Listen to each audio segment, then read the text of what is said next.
Ini chekutanga ndine mibvunzo yangu miri chete yandoda kutaura. Ndeyekuti izvo constitution yedu isusu yekunzi izvo imimi yekuparliament ndimuchavhotera president. It means kana muri masarudza president, inini mukadzi ndotongwa nemurume wandaenda sarudza, anditongwe nemurume wandisina kusarudza. Which means president anenge akutonga vanhu vemuparliament ndoti ndo amusarudza. Instead singamudi. Saka anozotitonga sei singamudi president wacho. Ndo wekutanga. Yechi2 ndeya 2030. Pane pandirodawo kunzwisisa honorable kuti izvo imimi president akanzi 5 years term 1 akapuwa 2 terms, which means it's 10 years. Saka pa 10 years apa dzakunzi plus 2 idzi muri kuda kugadzirisa zvinhu zvamakafoila here pa 10 years kana kuti muri kuda kuita sei pa 2 years idzi. Kana mwana akanzi aenda grade 1 kusvika form 3 asingagoni kunyora zita rake, haangazokwanisi kurinyora paexam yeform 4 kana makatofoila pa 10 years. It means 2 years idzi hamuna chamuda kugadzirisa. Pamwe pane zvamuda kutobenefitawo henyu mimi pa 2 years dzamuda kudii, dzamuda kuwedzera isu tichisapa. Saka isiri kuti 2030 no, indamunoti madzimai ati izvo isu hatitongwi nemurume wandisina kusarudza, ndotongwa nemurume wandakasarudza wandakabvuma. Saka president kana ada kutonga isusu tisu tinofanira kumusarudza, asi kana dangotonga parliament chete mosarudza ime parliament. Ndatenda platform yematipa mubvunzo wandinawo ndiri kunyanya kubvunza una Professor Madhuku because avana kunge vabata pabill proposed abolition of Zimbabwe Gender Commission and transfer of functions to human rights. Tiri kuti, does the bill address the gender-based violence? How will it affect human access to justice? And will women's representation in politics have impact? And Chokpesa Toti, what about property and inherited rights, especially in rural areas? Pause or take to the bill. If their bill is constitutional, those other two we had a referendum. As long as this thing is constitutional, let's have a referendum. Why taking us to Sports Center? They wanted to go and be like eagles, hovering over ourselves to say he was too talkative, she was too talkative, eliminate. No, let's go to a referendum. Their consultations could be biased in the sense that, have you ever noticed something? ZBC, it tells us all walks of life in Zimbabwe. If you take note of those people who are so-called all walks of life, they are the same people who are interviewed every Monday, Tuesday, Wednesday, Thursday. They are only people. So to say, if you are to go to their consultations, they won't take independent people. They will plant who they want to say, who they want to support themselves among those people who are independent, who are neutral. People who can meditate through the constitution will be left out, but they have their own stages, who are going to be so-called, they've consulted them. I've been following some of these consultations. One of them in Inyanga, one of them in Bikita. The MP was telling people what to say, what to believe, not what they should say and believe. They've been told that he is so good. We have seen a number of progress in Zimbabwe. My understanding is he is taking the plans of the late RG, implemented them. There's nothing that is done so far. It's more like it's not going to be fair to have it consulted at City Sports Center. Backup is that transport. Yes, they know they would provide buses. In my side, I know obviously Churu will have transport. Riverside will have transport because they are their political pockets. Those people are afraid of losing their illegally built stands. They will obviously support the wrong move. It must be a referendum thing. We don't want to be gathered like Masosarians or Gichakaora. No, we don't want that. Ini ni Sabena Disemugaro Mahare West. Sabena Dimure Abovota Mahare West. Ndiri kuti no in total. Ndiri kurapa zvese zvakagazetwa. On the basis dzekuti chekutanga hatina pakuvhotera vanhu kunochinja constitution yedu. takavhotera vanhu kuti vatiseve. So kutiseva isu hakuzi kuchinje constitution yatakanga tinayo. 2013 takaita people driven constitution on the basis dzekuti bvise a Lancaster House negotiated constitution. Munatsoteerera unare. So nyaya iripo ndeyekuti tikawirirana tese 90 something percent kuti constitution iyi ndo iri people driven, then iko zvine zvipakuya constitution iri executive agreed. So we are saying no to it in total. Tobva ndazoenda pama issues arimo acho anoita kuti ndirambe ndichiramba. Anditi tinoti isusu takawirirana kuti president anofanirwa kuvhoterwa kaviri chete for 5 years. Andizvo pa 2013 constitution. Takati kechipiri ndokunge avhoterwa akadiwa nevanhu. Andizvo then iko zvinezvi tasvika pa situation yekuti because I think I need to be more political on this issue. Pakuti somehow where these issues are coming from, they are coming from unelectable people, which knows that they don't have the mandate from the people. Because if you go straight to the person, and a minister of justice, akapendwa na president, nema powers awari mukonsido kwapenda 5 vachi ma ministers as member of parliament. Akarambwa pama primary matatu akadzokorora nevanhu. Saka iye ada kureplicate those issues kudzisa mutemo wenyika. Ndopati kuti akwete pane izvozvo. Because vanhu vasingavhoteri chavanotinetsa vada kugara muofisi mahara. Ngati toda ma-election edu 2028. And we need to know to term extension yani elected officials in total. Then tobva taenda panyaya yema-traditional leaders edu. Anditi tine ma-traditional leaders edu atinoti isusu ma-chiefs, masadu, anditi vanhu ava dadhe kuita chenga wose. Anditi mananga hapana isina chi? Hapana isina mwedzi. Then kana vava political. Anditi kweisu vendu tozoripota kunani nyaya dzechiitika mudunhu mani medu. Vanofanira kutonga nyaya idzi mumadunhu kana paitika nyaya dzakadaro. Saka kana vapinda mune zvematongerwo enyika vachatonga vari mudivi ripi, vanenge vane power ripi rekuchitonga, because vanenge vane side kudhara. So tiri kuti no pakupinza madzishe edu munyaya dzematongerwo enyika. Tobva taenda panyaya yemauto edu, vakomana musagara. Ndai munoudza vaziva kuti hanzi naBernard.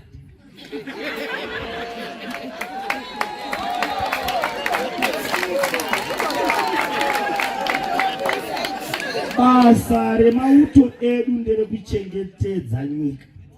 Andizvo? To an extent yekuti vanofanirwa kuongorora nemarani wandu wanyika vakaona kuti mari yakuendeswa kwakusiriko, vanofanirwa kupindira kuti munyika mugarike zvakanaka. So ndiko kwaboda constitution kwatinoda isusu. Kwete kuti vanzi vanoteedzera mutemo zvinoita kuti vange vari pasi papresident vachiudzirwa nokuudzirwa nevanenge vachitonga panguva iyo. Tiri kuti kwete pane izvozvo, mauto edu ngarambe achapota constitution. Ndibvumirei honorable kuti ndipedzise, because inini ndiri mumwe wechidiki ari aggrieved on this issue. Tine issue yekunzi hanzi imimi ndimega maparliamentarians makunovhotera president. Anova accountable kunani? We know kuti pamashure apo avakangomuka kuseni se-executive vakuti ma-MPs takupai maloni ma-40,000. Do you still remember about that? So those 40,000 they can be given on the bribery method. Because nyaya iripo ndeyekuti haugoni bakuendeswa nabusinessman kulunch ofunga kuti igift. Iye achazouya neinterest yani. Kunzwana panyaya. So tiri kuti isusu toda kuramba tichivhotera mapresident edu ave accountable kwatiri isusu sema-citizens enyika. That's the reason why takati titi harmonize tikovhotera yese ka 100 kwete zvakuya izvi I say no as Bernard Ncube do that, you know. Then pane issue lastly I think ndozokupedzisira ndibvumidze honorable Professor Madu ndibvumidze nyaya yedelimitation anditi nyaya yedelimitation ngairambe iri kuzeki, nyaya yevoters roll ngairambe riri kuzeki on the basis dzekuti constitutionally it is recognized as an independent commission, although somehow iri compromised. So trikuti ngaiite maduties ese ane chokuita neelection yayo. So election inotangira papi, inotanga pavoter registration, ine delimitation. That is, there's processes of election. Take our ways of electing our own representative as citizens. So ndoba trikuti isusu maduties iwayo ngadzorerwe ikoko, aramba ari ikoko. One of the days they will understand our issues tikafamba zvakanaka sema citizens maita basa. Concern yangu ndepekuti our constitution they are 2013 and tino 2026, it's only 13 years old. So kana ushtaza ari mwana ari kukura, mwana ari form 1 achiri mwana mudiki, takutaura kuti zvataura na professor, this is the third time we are amending this constitution. So patakaita muna 2013, are we saying kuti patakagadzira constitution na 2013 takagadzira zvisizvo constitution yedu? Because if you read the preamble of the constitution, it says we the people, as the people of Zimbabwe, we agreed in 2013 kuti this is what we are going to abide by. In section 2 of the constitution of the constitution is the supreme law of the land. Then is a clause ekuti notwithstanding kuti constitution yakambotaura kuti zvakati, but we are going to ignore that. Then tongoita zvatafunga kuti taure. I don't think that's something that is proper. I'm not going to delve into the section yakati, but I think we need to respect the constitution. This constitution is still in infancy stage. In other countries, unoona constitution yani 50-60 years, but yachinjwa maybe once or haisati yatombochinjwa, because the people have agreed kuti constitution yedu ngainge yakamira so if we are changing the constitution every year, it defeats the purpose of us having a constitution. Uthi lingafika eParliament libatshela ukuthi mukafika kuParliament mawuze ukuthi libatshela eParliament ukuthi akulanto emaZimbabweans okumele yenziwe ngalamaZimbabweans. Then number 2, indaba yokuvotela umongameli welizwe.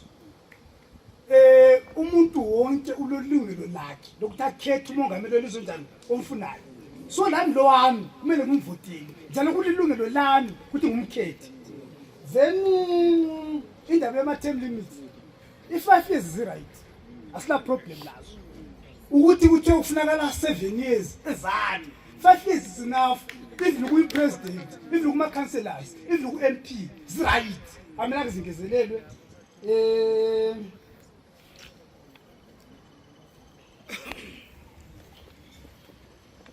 Then indaba ezinduna. Izinduna ngokwazo komdabuko zizelwe vile zingamakhosi. Abanikwa amandla ngupresident loba ngubani. Balamandla abo abalawo ngani ngesintu. So kumele baphume endabeni zepolitics. Ngoba bangaba kupolitics bazakhetha ulongo weparty ngweparty. Kodwa vele kumele benjani? Balokhuze babamba abantu bonke ngendlela efananayo. Then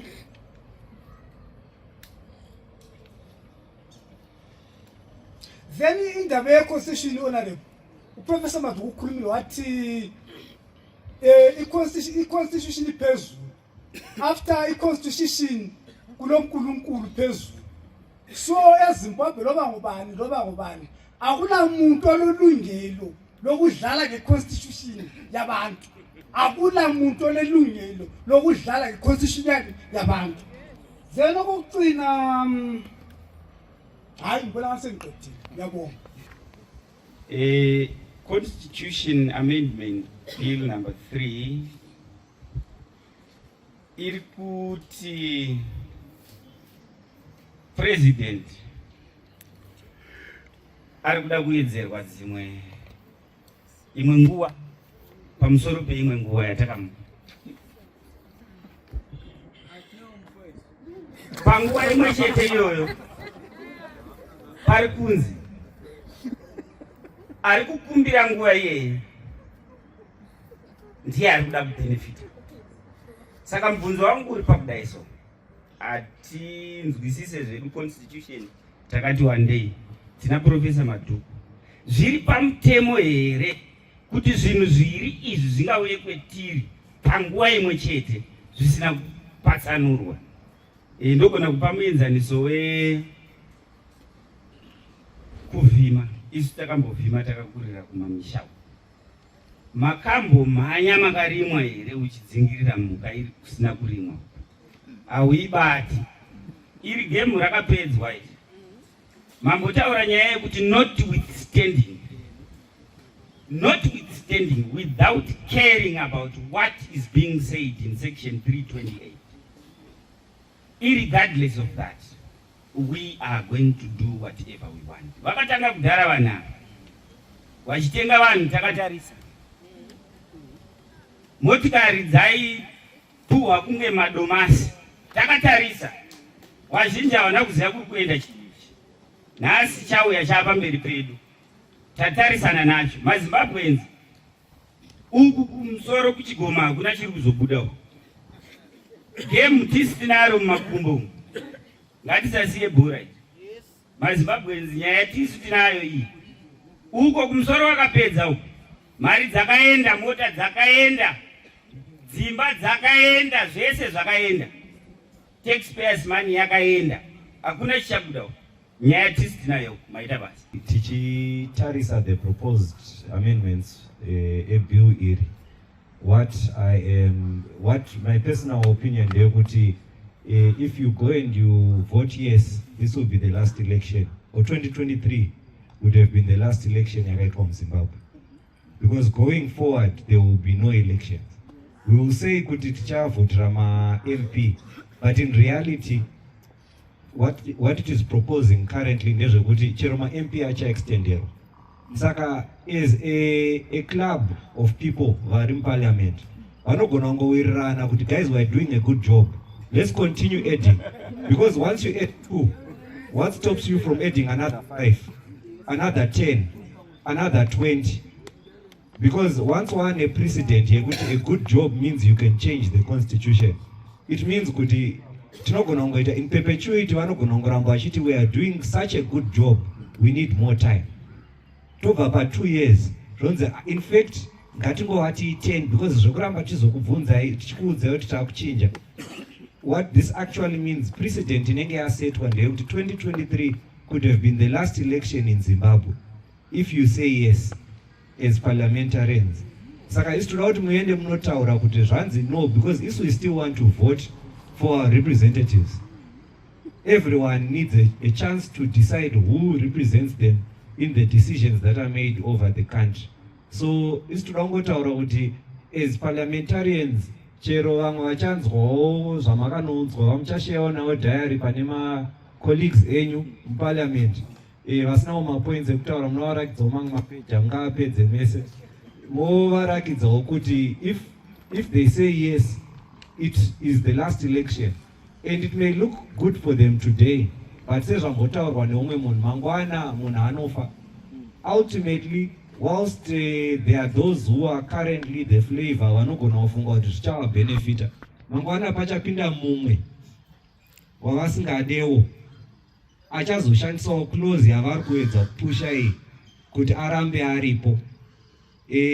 That's why the constitution is there. It's there to be fair to every citizen, and if you are short-sighted mongofunga ramangwana chete kana kuti uchadye mangwana, you will fail to see kuti 20 years from now panogona kutomukawo kamwe kapati kotowanawo popularity kotovhoterwawo and kana vamwe vasisakade kanogona kungozotaura vowirirana kuti but guys, we're doing a good job here, let's give ourselves another 15 years.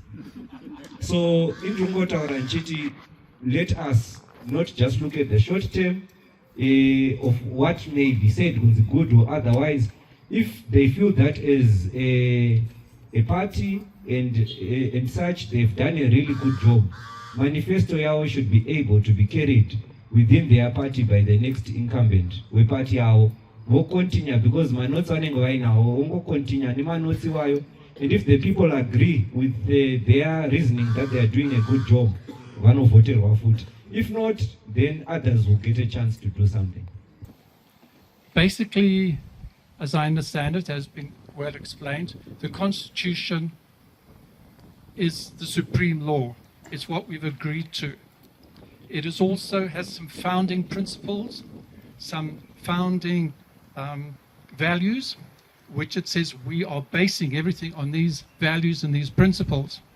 And these values and principles include things like accountability. We have to hold our councillors, our president, accountable for what they are doing.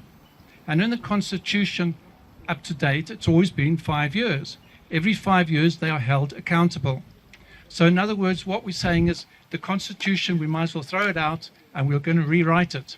But we've already agreed, 90% of us, that we agree accountability is essential and it's 5-year term.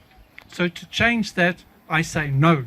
90% have already agreed that, let's stick to it. So 5 years we keep to. They're not there for eternity. They're not there for 7 years. They're there for 5. We've agreed with it, 90%. Okay, number 2.